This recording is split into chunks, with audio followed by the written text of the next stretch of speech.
বিয়ের পরে দক্ষিণেশ্বর মন্দিরে সপরিবারে দিলীপ ঘোষ।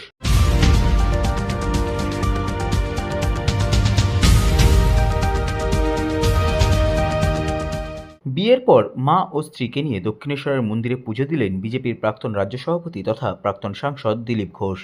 মঙ্গলবার দক্ষিণেশ্বরের মন্দিরে গঙ্গা তীরবর্তী অঞ্চল পরিদর্শনের পর ভবতারিণী মায়ের কাছে পুজো দেন নবদম্পতি।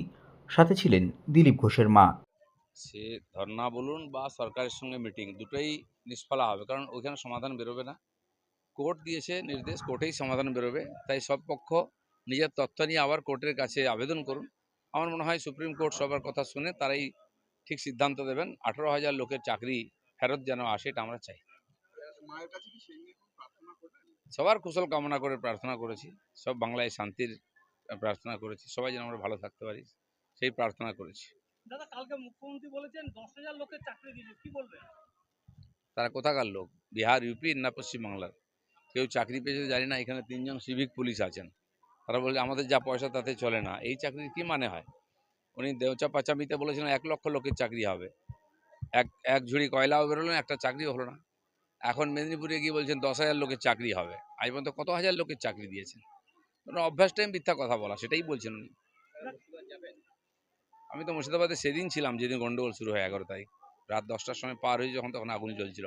বাকি পার্টির নেতারা যাচ্ছেন, আন্দোলন চলছে, যাবো আমিও। কালকে শিলান্যাস অনুষ্ঠানে কিন্তু এলাকার যারা জমি দিল তাদেরকে ডাকা হলো না, বাইরের থেকে লোক এনে ভিড় করা হলো, কি বলবো? সব জায়গায় তাই করেন উনি। টিচারদের ডাকলেন কথা বলবেন বলে ইন্ডোর স্টেডিয়ামে, সেখানে পার্টির লোকেরা ভরে গেল, টিচাররা বাইরে থেকে গেল। এটাই ওনার নীতি, লোক দেখানো খালি।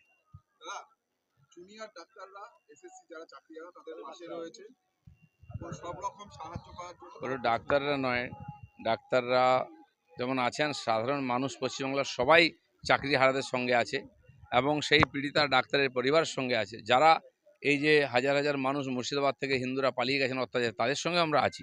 আর সবাইকে এক হয়ে এখানে পরিবর্তন করতে হবে।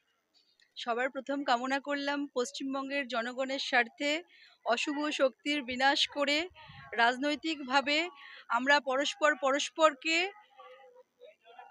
খুব অ্যাক্টিভভাবে যাতে আমরা পশ্চিমবঙ্গের অশুভ শক্তির বিরুদ্ধে লড়তে পারি রাজনৈতিকভাবে, এবং আমরা বিজেপিকে প্রতিষ্ঠাপিত করতে পারি এবং সরকার বদল করতে পারি।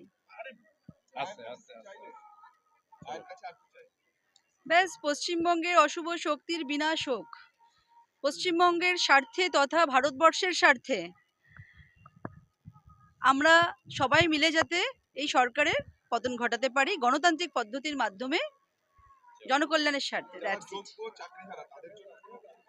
অবভিয়াসলি যতক্ষণ এই সরকারের পরিবর্তন হচ্ছে না ততক্ষণ প্রত্যেকটা শ্রেণীর মানুষ, মানে একদম টপ টু বটম সবাই সাফার হচ্ছে। হ্যাঁ, মাকে নিয়ে মায়ের কাছে কেমন আছেন? কোথায়